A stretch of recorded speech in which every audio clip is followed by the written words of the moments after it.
Hello students, today we will discuss about role of an individual in prevention of pollution, pollution case studies, disaster management for floods, earthquakes, cyclone and landslides. These topics come under module 4 of energy and environmental engineering subject. Today's first topic is role of an individual in prevention of pollution. As we all know, environmental problems caused by human action on the environment. Our personal actions can either worsen or improve our environmental quality. If we are respond to environmental problems, we have to recognize that each of us is individually responsible for the quality of environment. So, today the problem of pollution has become major challenge to scientists, environmentalists and humanists, and environmental protection has been burning issue in last half century. The pollution of various components has undergone to such an extent that we are unable to breathe fresh air, drink pure water, get healthy food. So it is essential to reduce the spread of pollution. In fact, the role of individuals in prevention of pollution is of critical importance because it is the individuals that make a community or country. So, a man should regulate and reduce the causes of pollution at every step. Some principles to reduce the pollutions are as: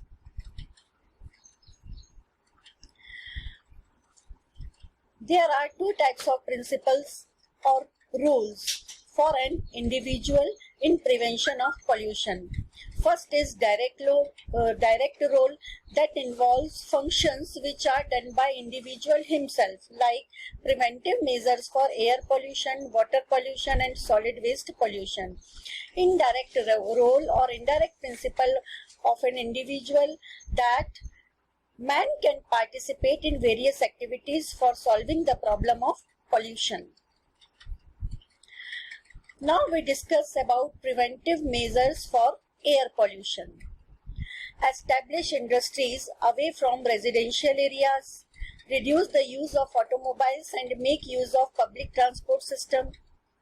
Keep vehicle filters clean and use only quality fuels.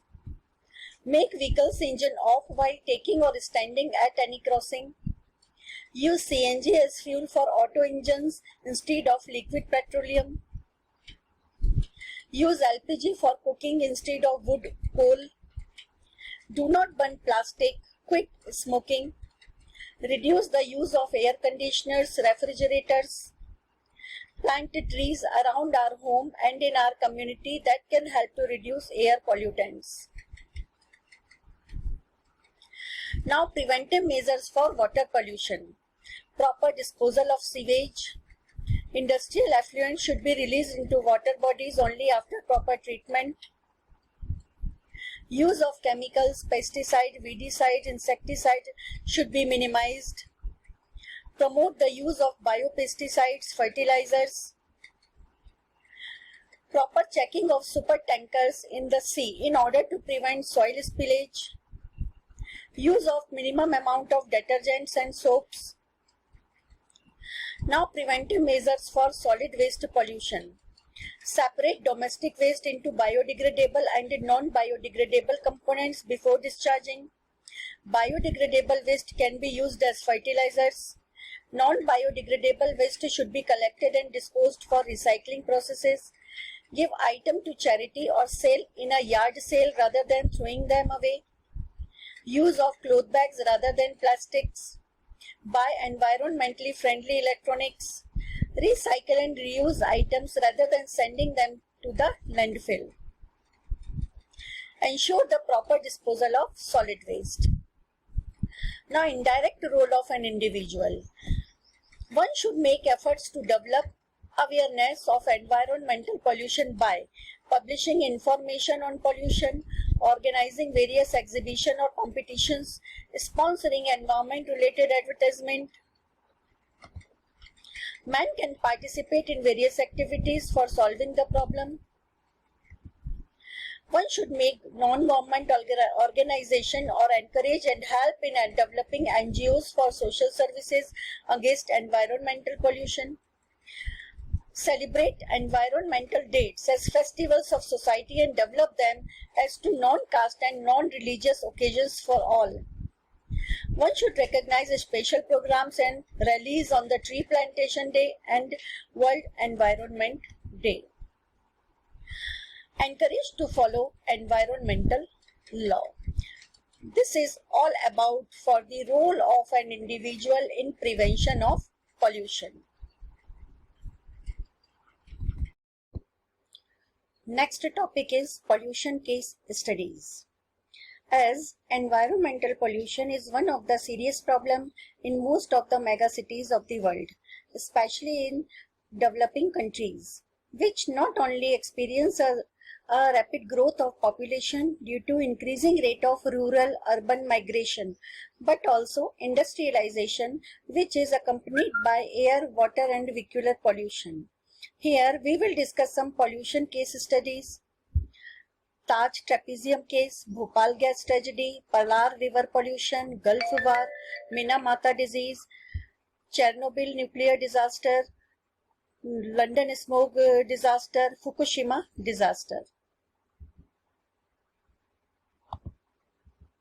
So first is Taj trapezium. Taj Mahal is king of emperor amongst world wonder. It is one of the most priceless national monument that also a glorious reputation to the man's achievement in architecture and engineering. The chemical industries and refineries at Mathura are the source of damaged Taj Mahal. SO3 came from the industry that react with moisture in atmosphere and form the acid rain. This will make corroding effect on the clean white marble of the Taj Mahal. The judgment vigorously applied and precautionary principle. In May 1999, the central government constituted the Taj Mahal Trapezium Pollution Authority. Second case is Bhopal gas tragedy. The world's worst Union Carbide industrial accident occurred in Bhopal city, Madhya Pradesh on midnight 3rd December 1984. Who manufactures some carbonate pesticide using methyl isocyanate. The reactor exploded due to the failure of cooling system. Lower amount of MIC affects lungs, eyes and cause irritation on skin. Higher amount of methyl isocyanate cause oxygen removed from lungs and cause death. MIC spread over 40 square kilometers area. 5,000 persons were killed. 65,000 people suffer from eye and respiratory disorder. 1,000 persons became blind.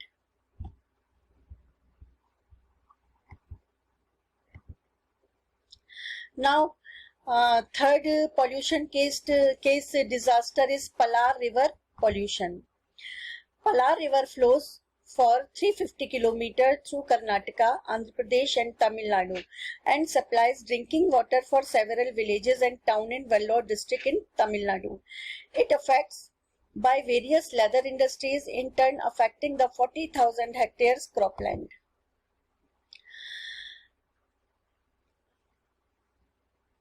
Types of pollutants were found in this river: chromium, calcium, ammonium salts, organic dyes and acids. Effects: this polluted water became unfit for human and irrigation use. Next pollution case study is Gulf War. Gulf War took in Kuwait in 1991 between Iraq and USA. During the war, they dropped lakhs of bombs and forced Iraq army from Kuwait. Fire nearly 700 oil wells in Kuwait. Most of wells shore of the sea spread oil over sea, covered nearly 80 to 125 kilometers wide area. Oil wells burn nearly for 10 months. It releases lot of carbon dioxide and sulfur dioxide to atmosphere. Nearly 1 million birds killed due to oil slick. The oil slick in sea made the desalination of plants ineffective. Next is Minamata disease. Minamata is a small coastal village in Japan. The Chiso Chemical Company, which produced vinyl polymer, the industry released the effluent into Minamata Sea. The effluent contained mercury ion. It converts it to methyl mercury, that is highly toxic. Effects: the effluents are observed by sea plants. It transferred to human by the food chain. Loss of vision and hearing, loss of muscular coordination, cause severe headache, nervous disorders. Now, Chernobyl disaster, nuclear pollution. In April 26, 1986, the meltdown of nuclear reactor in Russia has leaked out radioactive rays and radioactive materials. Effects: nearly 2,000 persons were killed by the accident. People suffered due to illness such as degeneration of cells, severe bleeding, anemia, and skin cancer. Animals and plants also affected by radiation. Next is London's killer fog. Smog has been part of London life, but the effect of Great Smog of 1952 was unprecedented. A period of cold weather combined with an anticyclone and windless conditions collect airborne pollutants and formed a thick layer of smoke over the city. It lasted from Friday 5th to Tuesday 9th December 1952. Medical reports estimated that 4,000 people had died prematurely and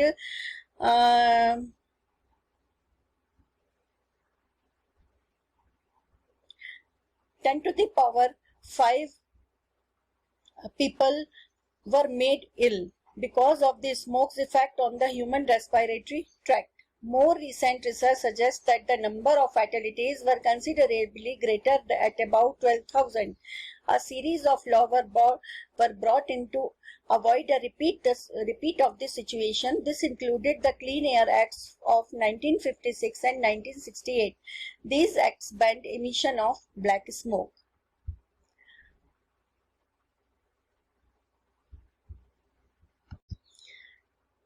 Next pollution disaster is Fukushima nuclear accident.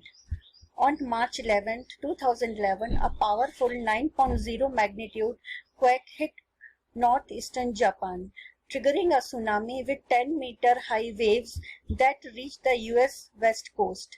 It was followed by horrors of tsunami, followed by aftershocks of 6.7 magnitudes. Dual punch of earthquake and tsunami caused damage that led to explosion and partial meltdown at the Fukushima nuclear power plant in Japan. 3 out of 6 reactors failed. Radiation levels from Fukushima nuclear power plant were reported very high. Some of the areas in the temporary 19 kilometers radius evacuation zone around Fukushima were found to be heavily contaminated with radionuclides. Marine life around Japanese eastern coast will be adversely affected for years. Radionuclides in seawater were reported from the Fukushima plant's discharge canals from coastal waters 5 to 10 kilometers south of the plant and from 30 kilometers offshore, even months after the disaster. It can be expected that the marine dispersion of seawater tagged with radionuclides released from Fukushima will take years to reach other riparian Pacific countries.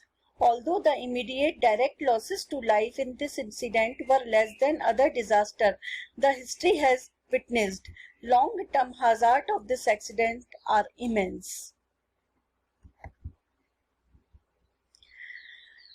Now, what is a disaster? Disaster is a natural or man-made event which results in widespread human loss, loss of livelihood, property, and life. The United Nations Internal Strategy for Disaster Reduction 2009 defines the disaster term as a serious disruption of functioning of a community or a society involving widespread human, material, economic or environmental losses and impacts which exceeds the ability of the affected community or society to cope using its own resources. This is the definition was given by UNISDR in 2009. Now, what is disaster management? The organization, planning and application of measures preparing, responding to and initial recovery from the disaster. This is the definition of disaster management. Now, objectives of disaster management: improve the understanding of disaster risk, hazards and vulnerabilities. Strengthen disaster risk governance at all levels from local to center. Invest in disaster risk reduction for resilience through structural, non-structural and financial measures as well as comprehensive capacity development. Enhance disaster preparedness to promote Build Back Better in recovery, rehabilitation and reconstruction. Prevent disasters and achieve substantial reduction of disaster risk and losses, economic, physical, social, cultural and environmental. Empower both local authorities and communities as partners to reduce and manage disaster risks. Capacity development at all levels to efficiently respond to multiple hazards and for community-based disaster management. Provide clarity on roles and responsibility of various ministries and departments involved in different aspects of disaster management. Promote a culture of disaster risk prevention and mitigation at all levels. Facilitate the mainstreaming of disaster management concern into the development of planning and processes. Disaster management plan. It has 4 components. First is preparedness. Preparedness involves the activities prior to disaster like planning, emergency, training and warning systems. After that, second component is response. It involves the activities during a disaster. For example, public warning systems, emergency operations, search and rescue. Third component of disaster management plan is recovery. Activities following a disaster. Temporary housing, claims processing and grants, medical care and counseling. And the last component of disaster management plan is mitigation. These are the activities to reduce effect of disaster. For example, building codes and zoning, public educations, vulnerability analysis.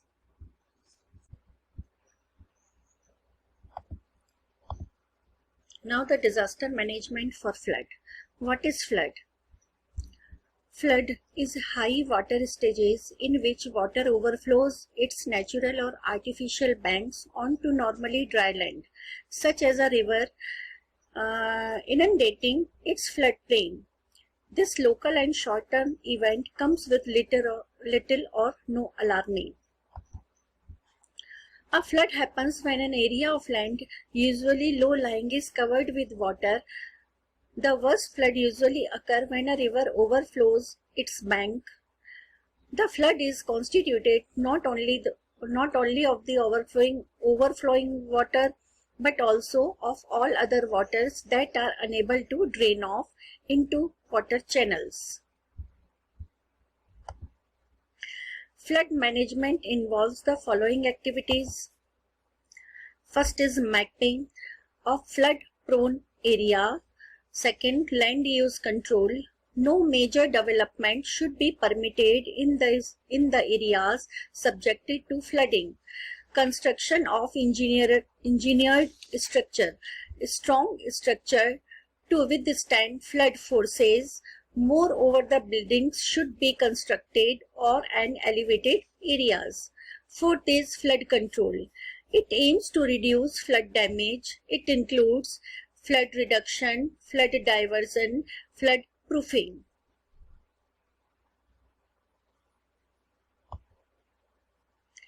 Now, disaster management for earthquake. What is earthquake? It is movements of earth crust which makes the ground vibrate and shake backward and forward. The shaking of earth crust proceeds in the form of waves from the center of disturbance. Longitudinal waves, transverse waves, surface waves are the three types of waves. Earthquake may be caused by two types of forces. First is tectonic occurrence. Tectonic occurrence like faulting, breaking of rocks, raising or sinking of layers of the earth, folding of the strata, or vapor sinking to escape from the earth. Second is volcanic activity. Violent eruptions and intrusions of igneous magma from below the earth. Here are some mitigation measures for earthquake. Damage to structure can be avoided by prohibiting restriction on such earthquake-prone zones. Power lines and pipelines can be built with extra slack where they cross such earthquake-prone zones. New buildings should be constructed with proper earthquake-resistant measures. They require secure anchoring and tight bonding of foundations, frames, outer and inner walls, floors and roofs.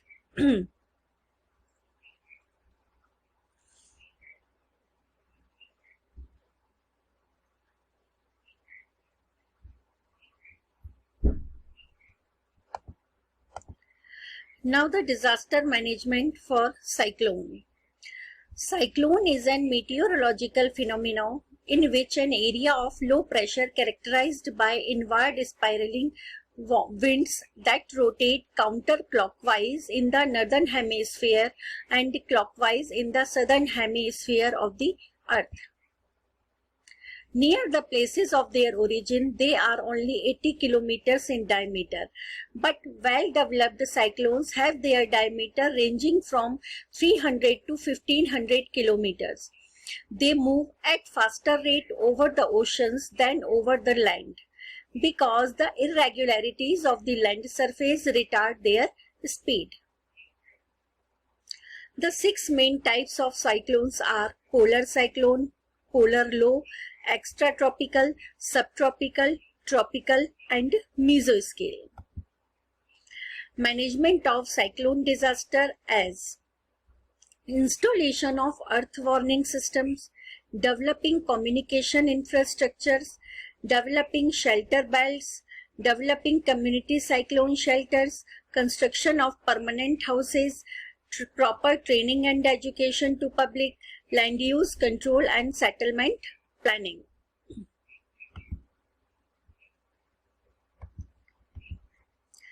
Now next, disaster management for landslides.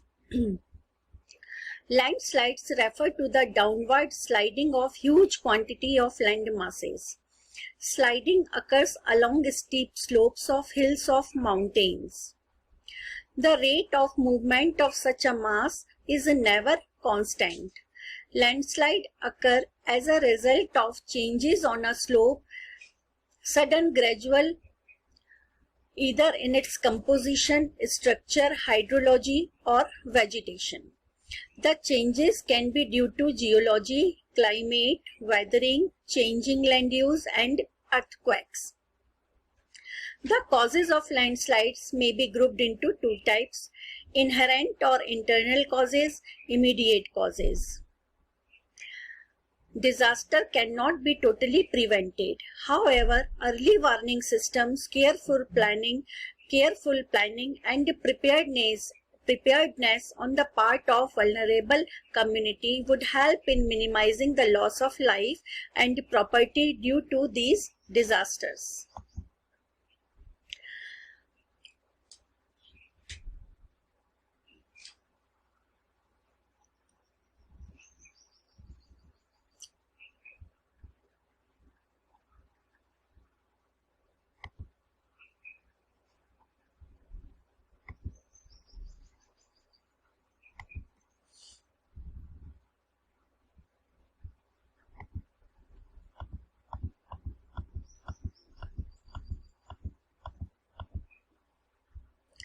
Some critical measures that could be undertaken to prevent further landslides are drainage measures, erosion control, measures such as bamboo check dams, terracing, jute and coir netting, and rock control measures like grass plantation, vegetated dry masonry walls, retaining walls, and the most importantly, stopping deforestation and improving afforestation.